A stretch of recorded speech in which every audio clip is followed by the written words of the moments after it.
Bonjour à tous les gars, aujourd'hui cet après-midi je vais vous parler de l'Audi A4 B9 de chez Audi quoi. Les breaks sportifs de chez Audi en général j'apprécie très bien, en plus avec les vitres teintées, le modèle restylé. Ici on voit toutes les lignes qui traversent les deux portes, qui sont bien faits. Sur les clignotants ici on voit les phares qui sont comme en LED bien redessinés. Ce que j'ai kiffé aussi sur le toit c'est la barre métallique qui rejoint toute la... qui suit bien la carrosserie du break. Euh, En général, la B9 c'est vraiment jusque là où j'ai kiffé les breaks de chez Audi parce que le tout dernier modèle je le trouve un peu trop carré, trop Lego. Ici on voit très bien que les phares ont été retravaillés, qui font aussi sont un peu en relation avec les phares ici de jour d'éclairage ici qui sont très bien raffinés. La marche arrière ici que j'ai enclenchée en boîte automatique S-Tronic qui est bien, qui se montre très bien sur celle-ci. Je pense que de loin comme ça donne tu prends plaisir à voir la voiture à tourner ou en stationnement quoi, en faisant aller les 4 feux. On est sur des gens de 18 pouces. La boule, phare directionnel. Ça devient classique dans les modèles plus récents. Les nouveaux feux aussi qui ont été retravaillés. Ici on voit que elle a une apparence agressive. On va dire qu'on voit très bien que tu as affaire à quelque chose qui va vraiment droit au but. On a un nouvel calandre ici, Sigan Fram de chez Audi. Le pack S-Line qui a été rajouté.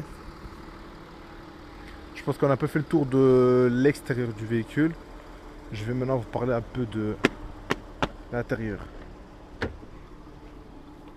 Alors, déjà je vais un peu couper le moteur déjà ici. C'est ça qu'on appuie sur la clé. Je vais un peu couper la radio aussi. Je vais arrêter ça aussi.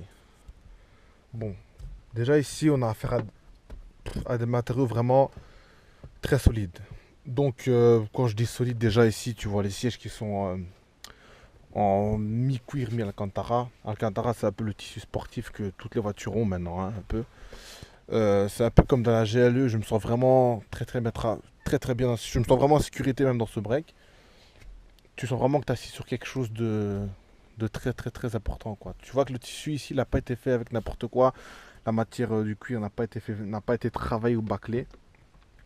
Tu prends plaisir à t'y installer.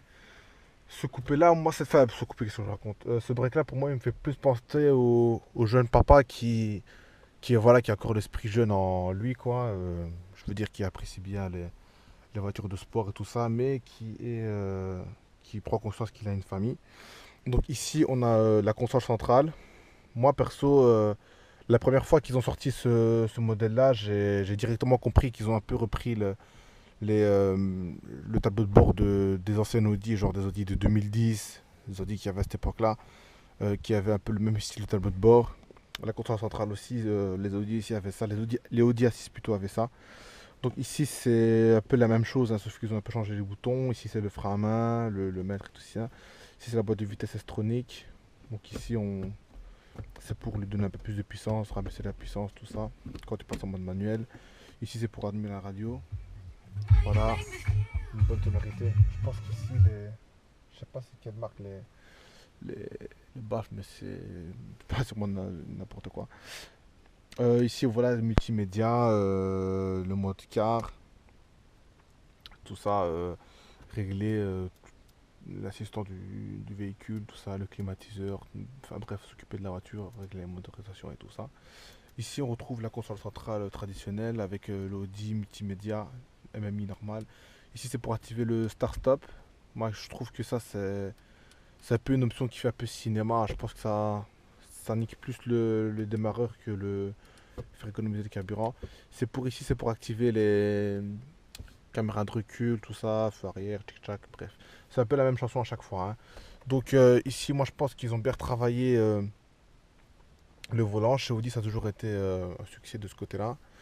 Euh, Ce que je pourrais dire aussi, ici on voit bah, la même chose, hein, portière, toujours les mêmes trucs.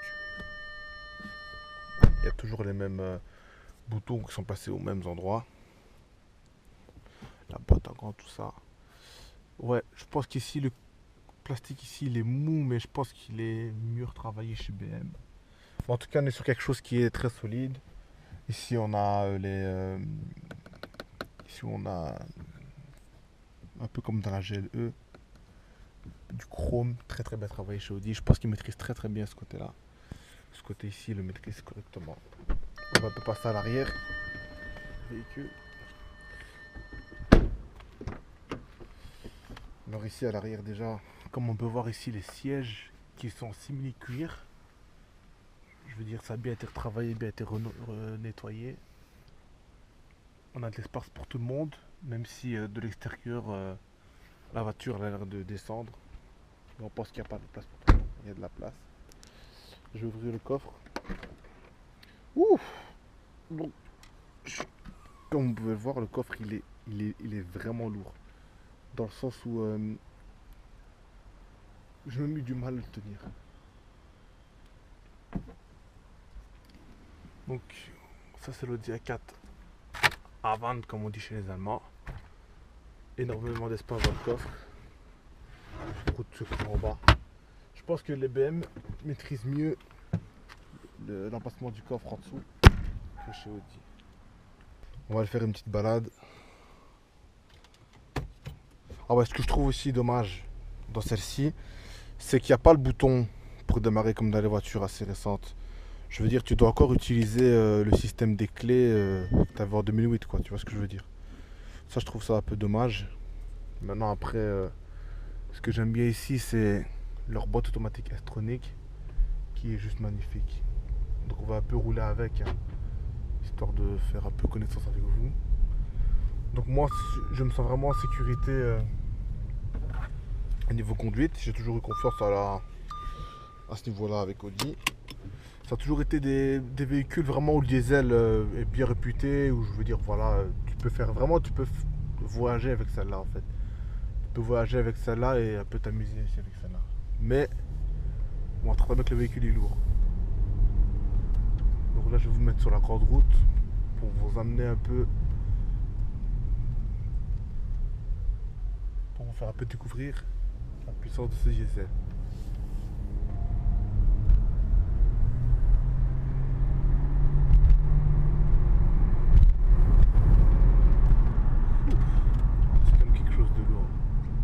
Du lourd. Je veux dire, tu peux t'amuser, tu peux faire des go-passes avec ça. C'est vraiment quelque chose qui en vaut la peine. C'est vraiment un véhicule qui te permet de vraiment prendre du plaisir et en même temps d'avoir une famille tranquille, quoi. Mais je vais vite aller la remettre parce qu'ici je circule sans plaque. Donc je vais un peu vous ramener chez Fascar. Là, ce qui fait Zigoto.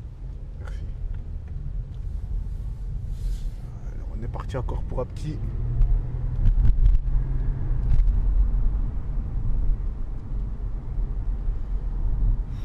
Voilà, c'est vraiment ce que j'aime là, c'est que c'est solide, tu vois. Je veux dire, tu peux jouer avec, tu peux en même temps faire plein de trucs avec, jouer, en profiter du confort. Vraiment un diesel puissant. T'oublies que c'est un diesel puissant, on va dire. T'oublies vraiment que c'est un. Voilà. T'oublies que c'est un diesel, quoi, tu vois ce que je veux dire. En général, les diesels, on dit que ça tire pas, mais bon. Celui-ci, il est lourd, mais voilà. Je veux dire, je me sens vraiment en sécurité. J'ai l'impression de rouler dans une voiture qui n'est pas trop une familiale, quoi. Je veux dire, j'ai l'impression de rouler dans une voiture qui est très très lourde, comme exemple une série 5 ou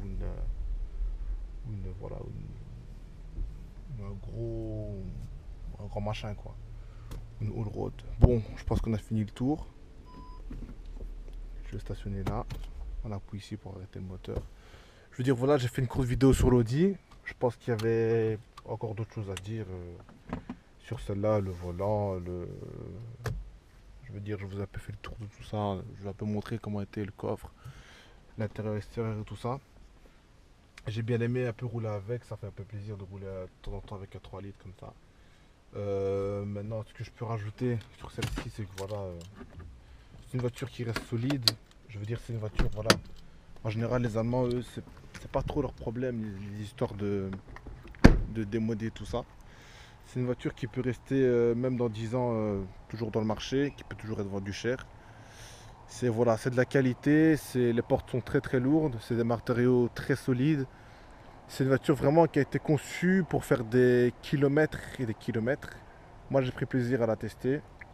Ici je pense que vous voyez les clés. Et rien qu'en voyant les clés déjà vous êtes en confiance. C'est des clés, je veux dire, très plaisante aussi à prendre. Mais maintenant, voilà, si tu abîmes cette clé, t'es parti pour au moins minimum 400 euros, 450 € pour la réparer. Donc voilà, merci d'avoir regardé la vidéo sur l'Audi A4. Bientôt, je prévois aussi filmer d'autres gros bolides venant du garage Fascar ou même de notre garage, comme vous voyez souvent. N'hésitez pas à vous abonner aussi à ma page ALMS Car. Je le dis pas souvent dans les vidéos parce que voilà, je pense pas trop, mais bon, mon but c'est pas trop d'avoir des gens, mais plus d'avoir des gens qui kiffent regarder ces vidéos et non s'ennuyer en les regardant. Maintenant, voilà, merci d'avoir regardé ces vidéos et je vous dis encore à la prochaine. Et voilà.